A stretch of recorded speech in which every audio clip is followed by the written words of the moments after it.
Hello friends, मैं हूं Devendra Sahu. YouTube के इस चैनल डी के मैथ्स ट्यूटोर में आपका स्वागत है। आज हम क्वेश्चंस प्रैक्टिस करेंगे जो प्रीवियस ईयर क्वेश्चन में नेट में आए हैं, उसको कवर करेंगे फंक्शन ऑफ कॉम्प्लेक्स वेरिएबल्स के अंदर। स्पेशली मैं सिंगुलैरिटी से रिलेटेड क्वेश्चंस बहुत सारे कवर करने वाला हूँ। अगर अभी तक आपने चैनल को सब्सक्राइब नहीं किया तो प्लीज़ सब्सक्राइब कर लीजिए, बेल आइकन को प्रेस कर लीजिए और वीडियो को कंप्लीट आप देखिए। तो सबसे पहले मैंने उठाया जून 2011 का क्वेश्चन को अच्छे से ऑब्जर्व कीजिए। क्या है? Let f from c to c be a complex function या फिर complex valued function given by f of z equal to u plus i y. Suppose that v of x y equal to 3xy square. ये हमारा function है जिसमें imaginary part हमें दिया गया है। देन उन्होंने 4 ऑप्शंस पूछे गए हैं। f can not be holomorphic on c for any choice of u। f is holomorphic on c for a suitable choice of u। f is holomorphic on c for all choices of u। v is not differentiable as a function of x and y। अब देखिए, ये question part P का question है, मतलब only one correct answer होगा इनमें से। आपको ये तो क्लियर है कि जब फंक्शन ये दिया हुआ है, उन्होंने होलोमॉर्फिक वर्ड इस्तेमाल किया। होलोमॉर्फिक मतलब क्या होता है? एनालिटिक। ठीक है ना, होलोमॉर्फिक एनालिटिक वर्ड इसके लिए इस्तेमाल हम करते हैं। पहला में ये बोला है कि f कैन नॉट भी होलोमॉर्फिक हो ही नहीं सकता। ठीक है, ऑन सी। तो देखिए, मैं इन 3 ऑप्शन में होलोमॉर्फिक पर रिलेटेड है, एक ऑप्शन में बोला है डिफरेंशियबिलिटी से रिलेटेड। पहले इसी को देख लेते हैं। v क्या है? रियल वैल्यूड फंक्शन है, 3xy स्क्वायर। ये तो पॉलिनोमियल है। पॉलिनोमियल तो डिफरेंशियबल एवरीवेयर होता है। क्या लिखा है? Not differentiable. तो ये तो गड़बड़ हो गया ना। तो ये ऑप्शन हमारा हो जाएगा डिस्कार्ड। हमारे पास केवल 3 ऑप्शन है, इसी पर हम बात करेंगे। ओके, एक आपको रिजल्ट मैंने बताया था हार्मोनिक फंक्शन, जब मैंने पढ़ाया था हार्मोनिक फंक्शन, हार्मोनिक कॉन्जुगेट, तब मैंने जस्ट उसी के नीचे रिजल्ट दिखा था कि अगर फंक्शन एनालिटिक होता है, होलोमॉर्फिक होता है, तो उनका जो रियल पार्ट और इमेजिनरी पार्ट, मतलब कि u और v दोनों के दोनों हार्मोनिक फंक्शंस होते हैं। अब हार्मोनिक फंक्शंस होते हैं मतलब लाप्लास इक्वेशन को सेटिस्फाई करते हैं।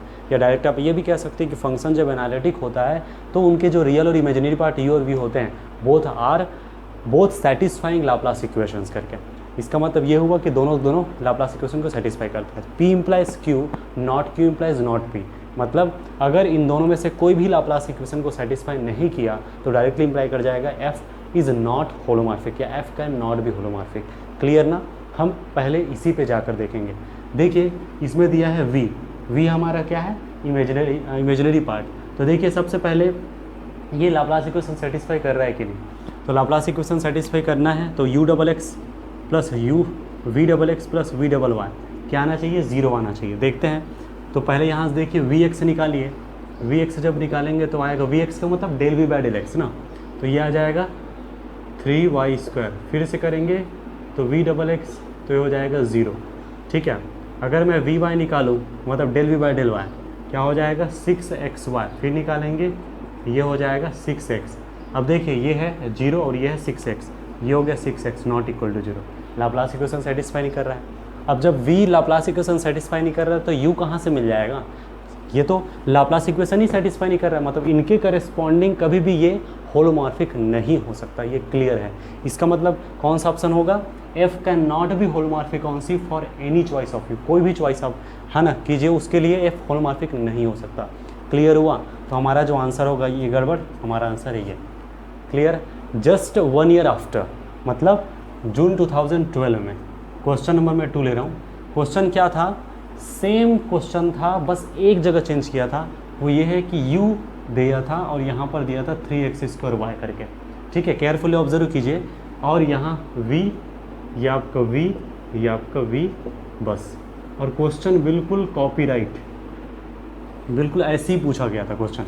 अब सोचिए, क्वेश्चन में कोई बदलाव नहीं, बस v के जगह में u रिप्लेस किया गया है। अब देखिए, यहाँ सेम वही क्वेश्चन है। कॉम्प्लेक्स फंक्शन दिया गया है f of z equal to u plus i v, u of x y equal to 3x² y करके दे दिया है। सेम वही तरीका। u को देखेंगे लाप्लास इक्वेशन, सबसे पहले तो डिफरेंशिएबल के बारे में बात आती है, तो ये तो डिफरेंशिएबल एवरीवेयर बिकॉज पॉलिनोमियल है। सो ये नॉट डिफरेंशिएबल बोला है, u इज़ नॉट डिफरेंशिएबल बोला है, ये डिलीट हो जाएगा, गलत हो गया, डिस्कार्ड। बचा ये 3 ऑप्शंस। अब देखिए, इनमें 3x² y दिया है। सेम वही तरीका, ये लाप्लास इक्वेशन सेटिस्फाई करता है कि नहीं वो हम देखेंगे। तो देखिए, u�XX तो ux क्या होगा? 6xy और u∆y क्या होगा? u∆x हो जाएगा 6y। परफेक्ट। अगर मैं y के रिस्पेक्ट में करूँ तो 3x², फिर से अगर मैं करूँ तो 0। अब देखिए 6y प्लस 0 यानी u double x plus u double y equal to 6y जो कि नॉट इक्वल टू 0। ये भी लाप्लास इक्वेशन सेटिस्फाई नहीं कर रहा है। जब लाप्लास इक्वेशन सेटिस्फाई नहीं कर रहा है तो इनके करस्पॉन्डिंग कभी भी एनालिटिक या होलोमॉर्फिक फंक्शन एग्जिस्ट कर ही नहीं सकता। इसका मतलब f can not be holomorphic on C और any choice of V। Clear हुआ? तो इस तरह से यहाँ भी आंसर हमारा क्या होगा, A करके। क्लियर? अब हम सिंगुलैरिटी से रिलेटेड एग्जाम्पल्स देखेंगे। दिसंबर 2013 नेट पार्ट सी का क्वेश्चन। मैं ऑप्शन ही लिख रहा हूँ, ऑप्शन आप जानते हैं। ऑप्शन जो है किस फॉर्मेट में दिया मैं बता देता हूँ। आइसोलेटेड सिंगुलैरिटी, नॉन आइसोलेटेड, पोल, एजेंशियल, रिमेबल, इस पे रिलेटेड ऑप्शंस दिए हुए हैं।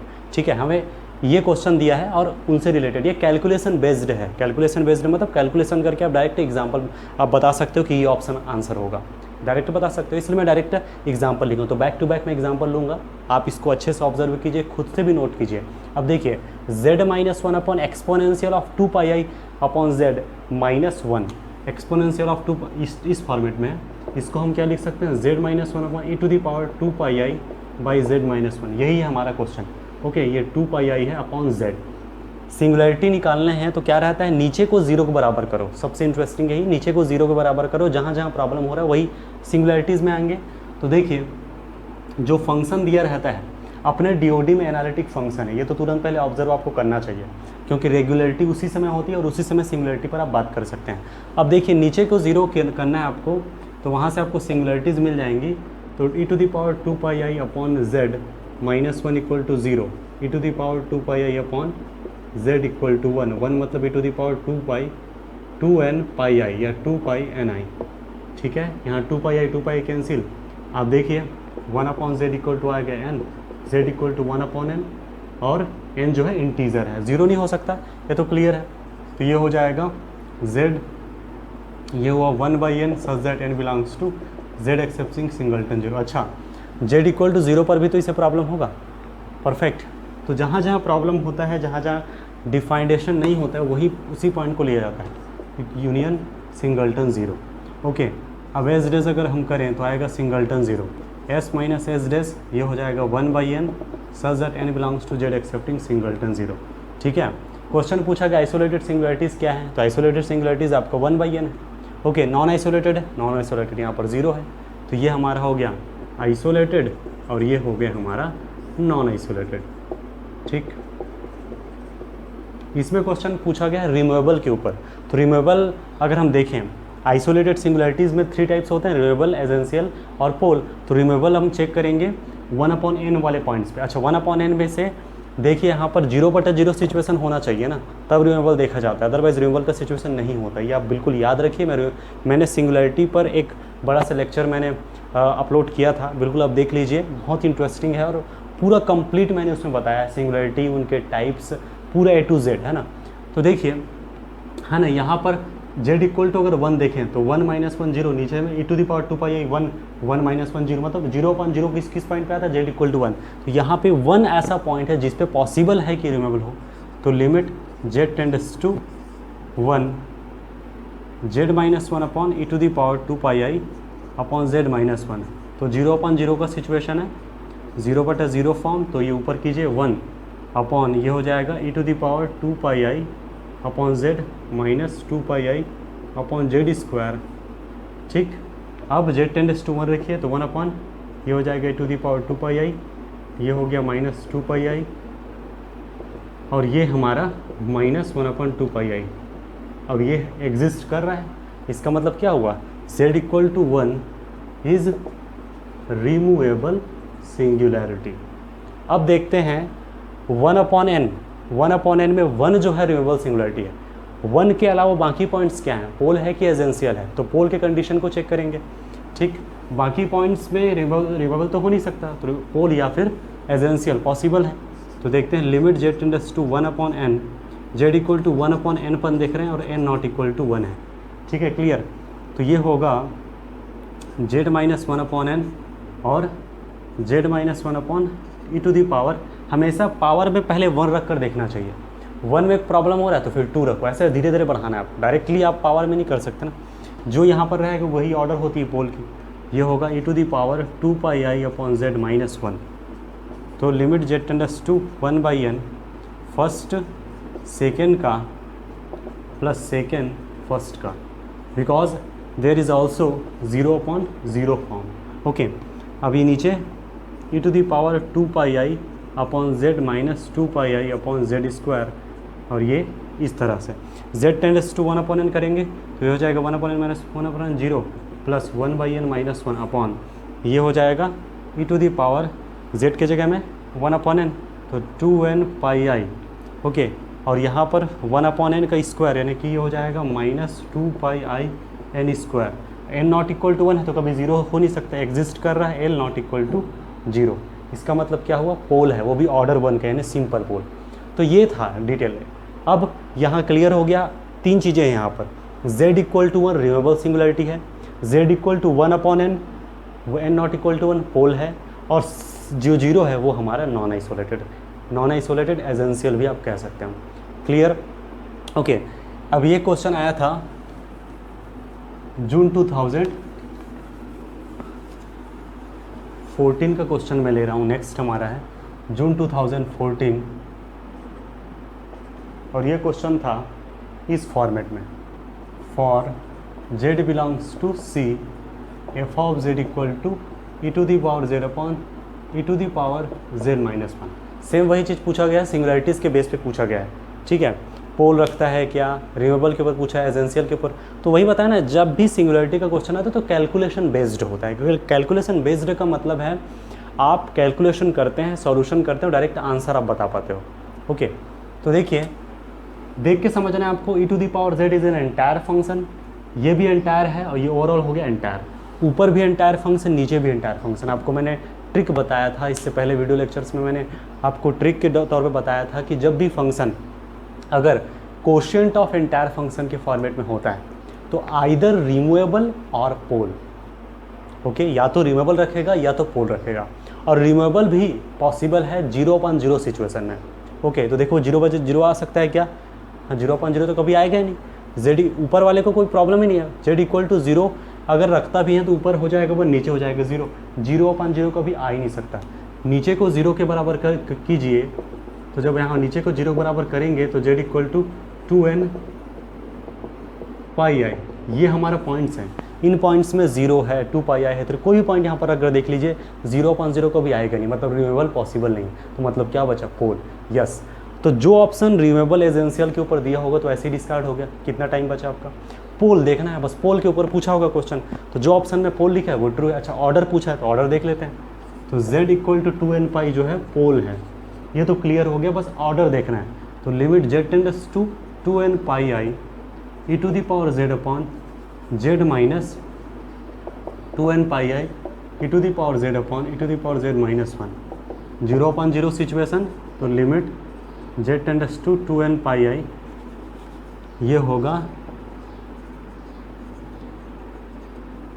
फर्स्ट सेकेंड का प्लस सेकेंड फर्स्ट का अपॉन ये limit z tends to 2n/i। तो देखिए z minus 2n/i plus 1 e to the power z common, e to the power z ये कैंसिल हो गया, जो बचा उसमें ये रखिए, तो 2n/i माइनस 2n/i प्लस 1, ये तो 0 बचा क्या, 1 not equal to 0, limit exist कर रहा है इस केस में, और यहाँ पर क्या है, पावर 1, इसका मतलब क्या है, पोल ऑफ ऑर्डर 1। ओके, तो z equal to 2n/i is pole of order 1 या फिर सिंपल पोल। ऐसा भी पूछ सकता है जितने भी सिंगुलरिटीज़ हैं, आइसोलेटेड सिंगुलरिटीज़ हैं, वो इमेजिनरी एक्सिस पे हैं कि रियल एक्सिस पे, तो पूरे जितने भी हैं 2n/i के फॉर्म है, पूरा इमेजिनरी एक्सिस पे है। क्लियर हुआ? तो ये हो गया इनका ख़त्म। नेक्स्ट दिसंबर 2015, देखिए for z belongs to c f of z equal to 1/e to the power z minus 1। इससे पहले जो था उससे ज़्यादा इजी हो गया ये तो, ठीक है। और ये जो क्वेश्चन दिया है तो कोशिएंट ऑफ ना देखिए रिसिप्रोकल दिया, reciprocal of entire function has always pole, हमेशा पोल ही रखता है, तो बस पोल क्या है उसको देख लेते हैं। तो e to the power z minus 1 equal to 0, e to the power z equal to 1, तो यहाँ से z इक्वल टू 2n/i। अब ये सिंपल पोल है कि मल्टीपल, वही देखना है। तो limit z tends to 2n/i z minus 2n/i into 1/e to the power z minus 1, तो limit z tends to 2n pi i, ऊपर हो जाएगा 1, नीचे हो गया e⁻z 1/e⁻2n पाई आई, आ गया 1 नॉट इक्वल टू 0। इसका मतलब this is pole of order 1, इसका मतलब सिंपल पोल। क्लियर है? तो कितना फास्ट मूव हुआ। पार्ट सी का क्वेश्चन था ये, इससे पहले वाला भी और ये भी, लेकिन बना बहुत ही फास्ट क्योंकि हमें रूल पता था, ट्रिक पता था। ओके ठीक। जून 2013 पार्ट बी का क्वेश्चन है ना। तो देखिए, let p of z q of z be two non zero complex polynomials, then p of z q of z bar is analytic if and only if. 4 options दिए हैं। p of z is constant, p of z into q of z is constant, q of z is constant, p of z bar q of z is constant। दो non zero complex polynomials हैं। Polynomials आप जानते हैं a0 plus a1z plus a2z square के format में होता है, और यहाँ पर नॉन जीरो मतलब जीरो नहीं लेना है, कांस्टेंट में भी और नॉन जीरो जो भी हम लेंगे वो नॉन जीरो कॉम्प्लेक्स पॉलिनोमियल्स होगा। इन दोनों का प्रोडक्ट लिया है जिसमें से इसमें बार है। पूछा गया है कि ये एनालिटिक होगा if and only if and only चलना चाहिए, मतलब एनालिटिक तो इनमें ऑप्शन फिर analytic, if and only if का कंडीशन है। तो अब होता क्या है ना कि हम रिजल्ट है ऐसे करके हम डायरेक्ट जाने की कोशिश करते हैं, तो कोई भी डायरेक्ट नहीं बता सकता। ओके कितना चीज़ को याद रखेगा, एग्जाम्पल लेकर ही आपको देखना पड़ेगा। ओके मतलब p ऑफ z और q ऑफ z दो नॉन जीरो कॉम्प्लेक्स पॉलिनोमियल्स हम ले लेते हैं और फिर देखते हैं कि कौन से ऑप्शन डिस्कार्ड हो रहे हैं। जो ऑप्शन डिस्कार्ड हो, देखिए एग्जाम्पल जो लिया जाता है for example is not proof, but actually वो क्या करता है, डिस्कार्ड करता है, ऑप्शन को डिस्कार्ड करता है। तो देखिए आपने क्या लिया, p of z equal to like z ले लिया, q ऑफ z ले लिया, 1 ले लिया। अब देखिए दोनों का जब प्रोडक्ट करेंगे ये होगा z इंटू 1 बार, यानी z, ये z क्या है, एनालिटिक है। तो दो मैंने नॉन जीरो पॉलिनोमियल्स दिए, दोनों का प्रोडक्ट इस फॉर्मेट में है जो कि एनालिटिक है। अब देखते हैं क्या है, p ऑफ z कांस्टेंट, में तो कांस्टेंट नहीं लिया था तो ये ऑप्शन डिस्कार्ड हो गया। ये होता है तरीका, यानी आपने ऐसा एग्जाम्पल्स लिया जो पूरे स्टेटमेंट को फॉलो करता है, स्टेटमेंट को है ना सेटिस्फाई करता है, लेकिन ऑप्शन में प्रॉब्लम कर रहा है तो तुरंत ऑप्शन डिस्कार्ड हो जाएगा। ये बहुत ही ज़बरदस्त रिजल्ट कह सकते हो। p of z into q of z is constant, कहाँ ये कॉन्स्टेंट है, दोनों का प्रोडक्ट करेंगे तो z इंटू 1 z आएगा, कॉन्स्टेंट नहीं है। अब देखिए p of z q of z ये तो कांस्टेंट हो रहा है, इसको देखें तो p of z bar into तो z बार इंटू 1 z बार, ये कांस्टेंट तो नहीं है लेकिन कांस्टेंट लिखा है इसलिए भी डिस्कार्ड। देखिए ये कांस्टेंट लिखा है जबकि कांस्टेंट नहीं था इसलिए डिस्कार्ड हुआ, ये कांस्टेंट लिखा है कांस्टेंट नहीं था डिस्कार्ड, ये भी कांस्टेंट लिखा है कांस्टेंट नहीं होने से डिस्कार्ड। तो आपने एग्जाम्पल लिया, सेटिस्फाई कर रहा है, बट ये प्रॉब्लम कर रहा है, ये प्रॉब्लम कर रहा है, ये प्रॉब्लम कर रहा है, बचा के ये। जब आप एग्जाम्पल लेते हो 3 ऑप्शन डिस्कार्ड हो गए तो एक ही ऑप्शन तो बचे, वही आंसर है। अब उसको आप डायरेक्टली देख भी सकते हो। q ऑफ z आपने क्या लिया था, कांस्टेंट तो लिया था। और ये इंटरेस्टिंग है, फैक्ट ये था इसमें बार है, बार कॉन्जुगेट प्रॉब्लम करता है, ठीक है, याद रखिए। एनालिटिसिटी के केस में बार प्रॉब्लम करता है। कुछ चीज़ें आप याद रखें हमेशा, z बार कभी भी एनालिटिक हो ही नहीं सकता, साइन z बार एनालिटिक नहीं हो सकता, कॉस z बार एनालिटिक नहीं हो सकता। ओके तो ये फैक्ट हैं, इसको आप अच्छे से याद रखिए, ठीक है। और आप एग्जाम्पल से भी क्लियर हो गया, q of z is constant, तो ये एनालिटिक होगा if and only if this is constant. Okay एक मैं जीरोज ऑफ एनालिटिक फंक्शन पर एग्जांपल ले रहा हूँ। जून 2013 नेट पार्ट सी का question, consider the function f of Z equal to z square into 1 minus cos z, z belongs to C, which of the following are correct. Okay zeros पर पूछा गया है कि F has zero of order 2 at 0, f has zero of order 1 at 2 pi n, f has zero of order 4 at 0, f has zero of order 2 at 2 pi n, n equal to +-1 +-2 +-3, यहाँ भी और यहाँ भी। Okay zero के अलावा सभी integers को यहाँ पर दिया, मतलब नॉन जीरो इंटीजर्स n जो है। ओके ये हमें दिया गया है, हमें ज़ीरो देखना है। पहले तो ज़ीरो कैसे निकाला जाता है, तो ज़ीरो के इक्वल करके निकालते हैं, बड़ा आसान है। तो देखिए F of Z equal to हमने ज़ीरो किया तो एफ ऑफ जेड है Z square 1 minus cos Z, इसको हमने ज़ीरो किया। Z square 1 minus cos Z को मैं और क्या लिख सकता हूँ, आपको पता है, ये हो जाएगा 2 sine square Z by 2 equal to 0। Okay Z square 2 का कोई इफेक्ट नहीं पड़ना है, 2 तो कांस्टेंट है ना, 0/2 0 हो गया, जो बचा उसको मैं लिख रहा हूँ साइन इसको जेड बाई 2 का होल स्क्वायर इक्वल टू 0, ये मैं लिख सकता हूँ। तो ये हमारा फर्स्ट फंक्शन है, ये देखिए F of Z into G of Z के फॉर्मेट में इक्वल टू 0, ये प्रोडक्ट के फॉर्मेट में। और हमें पता है ये भी एनालिटिक है, ये भी एनालिटिक है, ठीक है। इनकी भी डोमेन पूरा सी है, इनकी भी डोमेन पूरा सी है, इन दोनों के प्रोडक्ट की डोमेन भी सी है। रिजल्ट याद होगा आपको, दो फंक्शन अगर ज़ीरो रखते हैं, एक ऑर्डर m का रखता है, दूसरा ऑर्डर n रखता है, तो दोनों का प्रोडक्ट जो है ज़ीरो रखता है ऑर्डर m प्लस n का। सेम वही है z equal to zero, z equal to zero जो है इनका भी ज़ीरो होगा। तो पहले ज़ीरोज़ निकाल लेते हैं, डायरेक्ट में आपको है ना क्लियर नहीं होगा, तो पहले ज़ीरो निकाल लेते हैं। तो देखिए मैं इसको जब ज़ीरो निकालूंगा तो Z square equal to zero sine Z by two का whole square equal to zero, तो यहाँ से जेड इक्वल टू जीरो, ठीक। तो यहाँ स्क्वायर है ना, तो दो बार है, तो मैं यहाँ चाहूँ तो 0,0 करके भी मैं लिख सकता हूँ। अब यहाँ पर sine Z by two equal to zero, यहाँ कोई इफेक्ट नहीं पड़ेगा, यहाँ साइन n पाई करके लिख सकते हैं, Z by two equal to n pi, Z equal to 2n pi. यहाँ भी दो बार ना लिखिए इसको, ज़ीरो ऑफ ऑर्डर 2 करके बोलिए, और यहाँ पर n 2n पाई या 2 पाई n करके आप लिख सकते हैं, ठीक है। और n इक्वल टू होगा 0 plus minus 1 plus minus 2 and so on, ठीक है। तो आप देख सकते हैं z equal to zero, z equal to सब के सब ऑर्डर 2 के हैं, तो ये भी ऑर्डर 2 के हैं, ये भी ऑर्डर 2 के, ये तो क्लियर है। अब देखिए पहले z इक्वल टू ज़ीरो पर देख लेते हैं। z इक्वल टू ज़ीरो जो है, इनकी ज़ीरो है ऑर्डर 2 का, इनकी ज़ीरो है ऑर्डर 2 का, तो फिर दोनों के प्रोडक्ट की जीरो होगी ऑर्डर 2 प्लस 2 यानी कि ऑर्डर 4 का, यानी z equal to zero is zero of order 4 of this function, ठीक है। तो देखिए f has zero of order 2 at 0, ये गलत हो गया, ठीक। f has zero of order 4 at 0, perfect, ये करेक्ट हो जाएगा। अब b और d ऑप्शन पे देखते हैं, तो f has zero of order 1, f has zero of order 2।